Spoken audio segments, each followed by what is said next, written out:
Election will also impact the balance of power in Olympia, with both parties pouring thousands of dollars into the local races they're hoping to flip. Joining us live this morning is Austin Jenkins. He's a staff writer with Pluribus News and the host of Inside Olympia on TVW. Austin, good to see you this morning.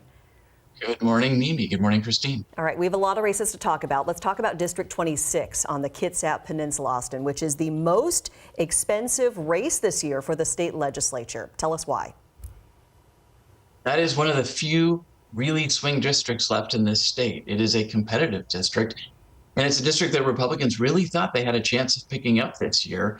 And a lot of money, as you say, was put into that district. But right now, the Democratic incumbent, Emily Randall, is leading with about 53% of the vote. Republican challenger, Jesse Young, who's currently in the House, has 47%.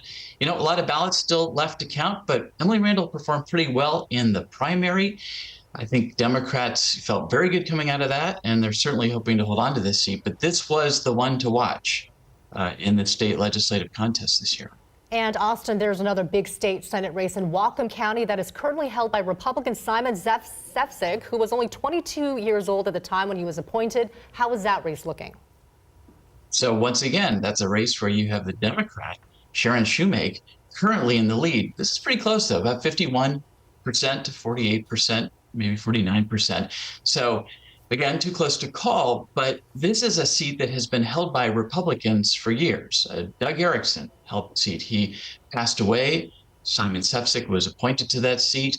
The district boundaries did change with redistricting, but this was when Republicans were certain and determined to hold on to. If they lose this seat to Democrats, that becomes significant. Because again, this was a year we went into thinking Republicans were going to make gains nationally as well as in this state.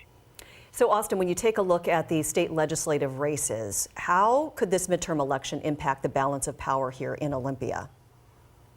Right now, what I'm seeing is sort of a static shot, not much changing.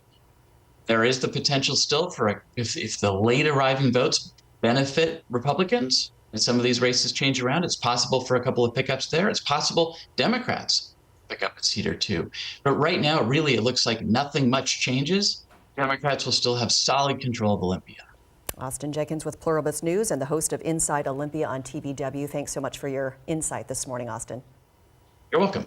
And we have results for all the races in Washington on our website, king5.com. You can text the word election to the number on your screen. That is 206-448-4545, and we'll send you a link to that page.